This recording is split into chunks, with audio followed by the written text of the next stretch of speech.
Apalagi nanti kalau Thalia dan Tania, khususnya Thalia yang sudah mulai beranjak remaja, yang sudah mulai mengerti dan paham situasi yang terjadi saat ini, dan ketika dia melihat kalau ternyata dalam peristiwa ini bundanya sudah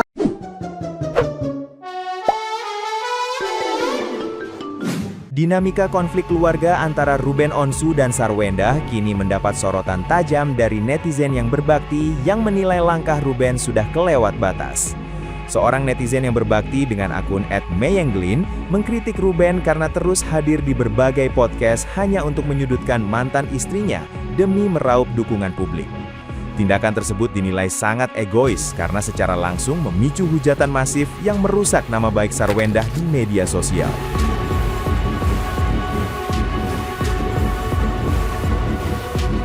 Sikap Ruben yang terus mengumbar masalah ini dikhawatirkan akan menjadi bumerang yang menghancurkan hubungan dengan anak-anaknya di masa depan.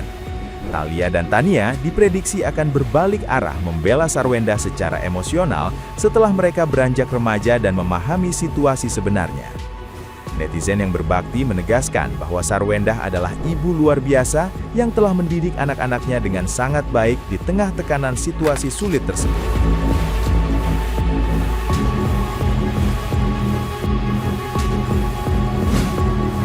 Ruben kembali lagi hadir dalam podcast salah satu temannya, dan dalam podcast tersebut tentunya hal-hal yang dibicarakan semuanya menyudutkan Bunda Sarwenda, dan yang pasti dukungan publik akan selalu didapatkan oleh Ruben.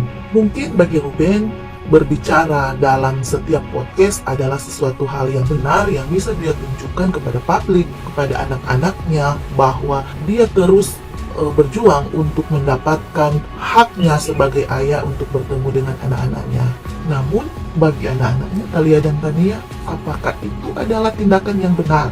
Karena apapun yang dilakukan Ruben hadir dalam podcast, pernyataan-pernyataan perkataan yang dia sampaikan di podcast ataupun di wawancara media, yang pasti itu akan selalu menyudutkan Sarwenda. Dan apakah anak-anaknya bisa menerima ibunya, bundanya dihujat, dicaci maki di depan media, di sosial media, sementara dalam pandangan anak-anaknya, bunda adalah bunda yang baik, bunda yang selalu mengurus mereka, bunda yang selalu mengorbankan, memberikan apa yang mereka mau, mensupport mereka dalam setiap kegiatan mereka, hobi mereka. Dan dengan semua yang terjadi kepada bundanya saat ini, apakah mereka berdua bisa menerima kalau hanya karena mereka tidak bertemu atau tidak dipertemukan dengan ayahnya, atau dengan alasan dipersulit bertemu dengan ayahnya, sehingga bundanya diperlakukan seperti saat ini, dihujat dan dicaci maki di media sosial?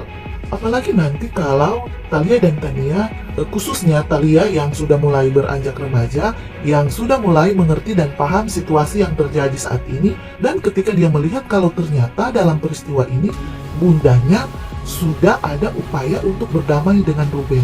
Namun upaya-upaya tersebut itu selalu tidak dianggap oleh pihak Ruben, dan terus saja berbicara ke media, berbicara melalui podcast, dan yang pasti itu akan berdampak atau hujatan terus akan ditujukan untuk Sarwenda. Dan menurut saya, Thalia dan Tania pasti akan marah dan akan lebih membela bundanya. Seperti juga yang terjadi pada Onyo.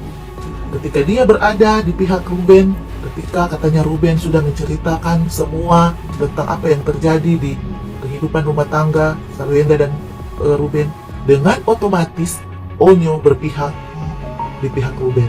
Karena menurut Onyo, menurut pemahamannya, dia tidak ingin ayahnya disakiti. Begitu juga yang akan terjadi dengan Thalia dan Tania. Ketika mereka paham dan tahu bahwa ternyata kasus atau peristiwa ini yang terjadi berawal dari karena mereka tidak bisa bertemu dengan ayahnya, sehingga bunda mereka dihujat, yang pasti mereka akan membela bundanya. Seharusnya Ruben melihat dengan apa yang terjadi pada Onyo. Ketika di saat orang-orang menghujat Ruben, Onyo yang otomatis membela ayahnya. Justru dia menaikkan postingan-postingan yang bahkan menyerang Bunda Sarwenda karena untuk membela ayahnya. Dan mungkin itu bisa terjadi pada Thalia, karena Thalia yang sudah mengerti dan paham dengan situasi yang sekarang, dia pasti tidak akan bisa menerima ketika ada orang-orang yang menghujat, menghina bundanya yang karena alasan ayahnya dipersulit untuk bertemu dengan mereka. Dan ketika itu terjadi lagi dan lagi, Bunda Sarwenda yang akan dipersalahkan, karena nanti pasti akan dianggap lagi sudah mendoktrin anak-anak, sudah mengubah cara pikir anak-anak tentang ayahnya. Jadi memang posisi Bunda Sarwenda saat ini sangat sulit dan memang benar-benar dipersulit. Dan menurut saya, ketika saya melihat Thalia dan Tania bertumbuh menjadi anak yang pintar, anak yang berprestasi dalam bidang dan hobi yang mereka suka, yaitu balet, saya percaya mereka diasuh dari seorang ibu yang hebat, dari tangan yang begitu luar biasa. Nah, gimana nih menurut netizen yang terhormat? Silahkan berkomentar ya.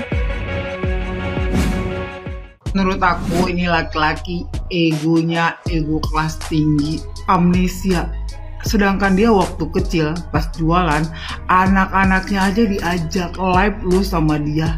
Jangan amnesia, videonya udah berseliuran di beranda-beranda orang. Jadi sekarang ini kalau cuma ngelihat seliuran anak kamu di live, bukan berarti mereka diajak live ya. Paham ya?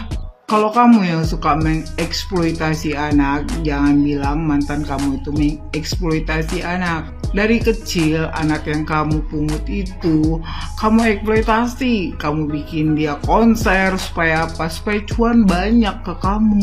Udah, jangan haus validasi, jangan haus pembenaran diri. Diem, tenang, berdoa. Kan katanya kamu itu pengen banget segala sesuatunya itu sesuai rencana yang Maha Kuasa untuk hidup kamu.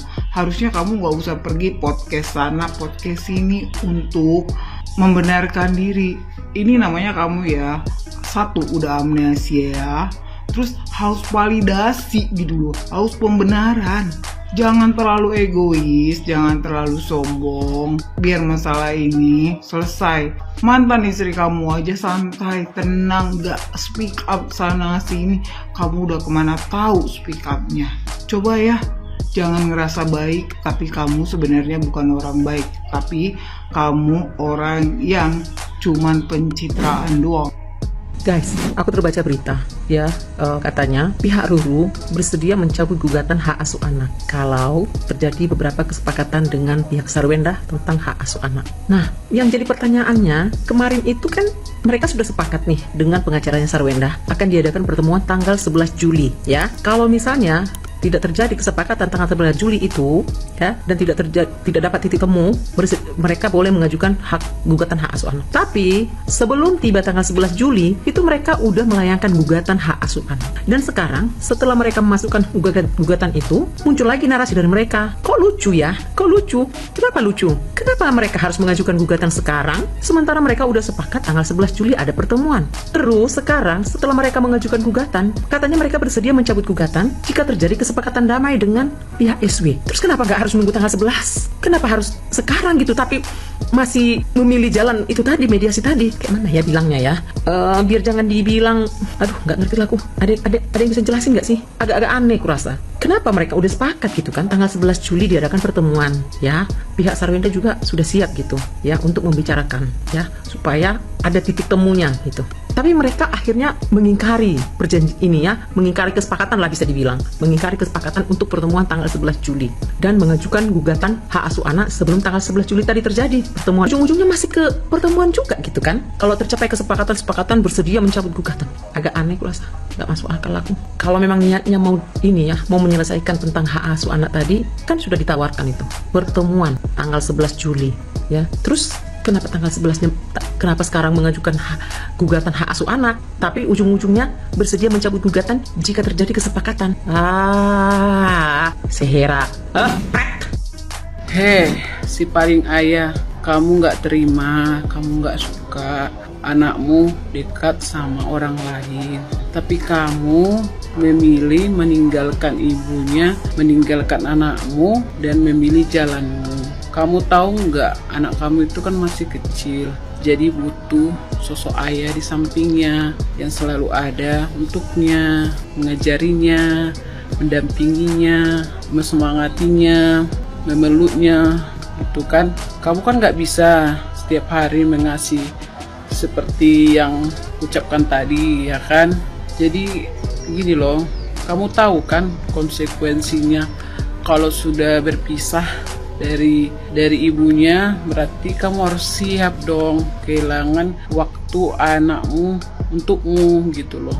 Kamu harus siap bahwa ibunya akan dekat dengan pria lain yang dimana dia membutuhkan pendamping hidupnya, penyemangat hidupnya, dan wajar dong dia mendekatkan pasangannya sama anaknya, ya kan. Ya kalau misalnya laki-laki itu gak bisa menyayangi anaknya dengan sepenuh hatinya, pasti ibunya pun gak akan mau berpacaran sama laki-laki tersebut.